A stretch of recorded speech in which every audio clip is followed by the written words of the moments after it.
In beautiful small-town America, the stars aligned in the historic mining town of Bonne Terre, Missouri. Space royalty, including NASA astronauts, a NASA flight director, a rocket builder, authors, educators, Mercury and Gemini spacecraft engineers and designers, the Grissom family, and hundreds of fans gathered for the Show Me Space grand opening of the Grissom Center.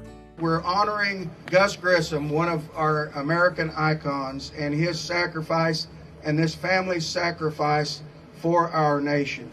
In the words of Gus, space exploration is worth the risk of life, and he found that out firsthand. We hope that you're honored by our effort, and we hope especially that your father is honored by our effort. 3, 2, 1, let her go. Very good. A round of applause. The Grissom Center is now officially open.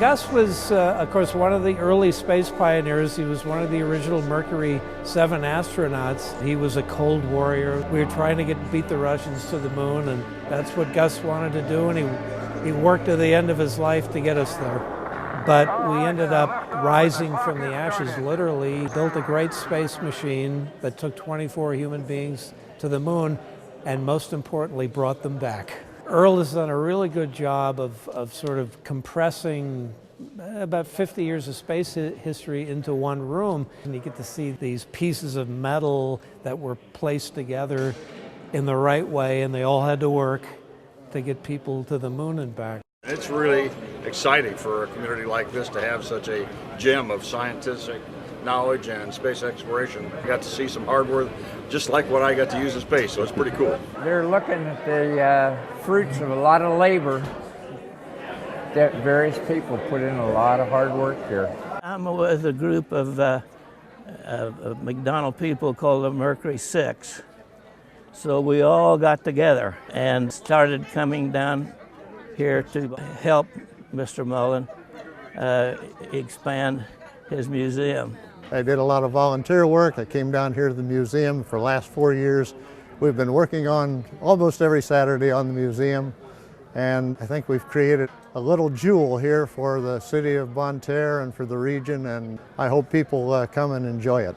The science that went into everything that's displayed there, what happened and how it happened, the presentation of everything he has in there. Read the plaques, they tell the story. The museum is a big part of Missouri history that people don't know about, that Mercury and Gemini started here. These engineers, they developed spaceflight before they knew what space was. So this really is the beginning of all of what NASA would become. I'm just so appreciative of what Earl and the OMAC team has done. This is a place that can last for generations and hopefully will inspire a lot of young people to go into space and to go into the science, technology, engineering, and math classes that will inspire. We watched the rocket launch off in the theater, and they had the little control center thing, and you could see as the rocket was leaving. This will bring some enlightenment to the area. As an astronomy teacher, I try to bring the love of space to everybody. This museum should help do it. You feel like you can reach out and touch it. That continuing education, that's what we see this part of, is getting you actually to walk in and touch something that went to space. In addition to touring the museum, the community got up close with the NASA astronauts. Linda Godwin shared her experience being a woman NASA astronaut. I'm so glad I had the opportunity to do that, and I would choose to do it again. And it was fine being a woman there. I was not the first, so other people had broken that ground. And so I had all good experiences. I'm very happy that today we have more and more women in the space program, even more women flight directors, more women in management, as well as more women astronauts. I think it's a great opportunity for the students so they can see that, especially since we have a majority of girls in our club. Colonel Jerry Ross, who holds the world record for the most launches, talks about his first. The first time I launched into space, I thought I knew exactly what to expect, and yet about 15 seconds after liftoff, I caught myself thinking, Ross, what are you doing here? It was a very dynamic, a lot of vibration and noise and shaking, but it was something I came back for 6 more times, so it wasn't too bad.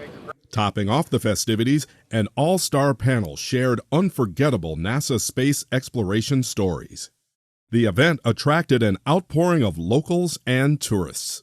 I thought it was beyond what I was expecting. I thought it'd be a very local event, but people coming from Pittsburgh and California, and the magnitude of the people, it surprised me how many people came for this grand opening. After decades of working toward this monumental day, how was Space Museum owner Earl Mullins feeling?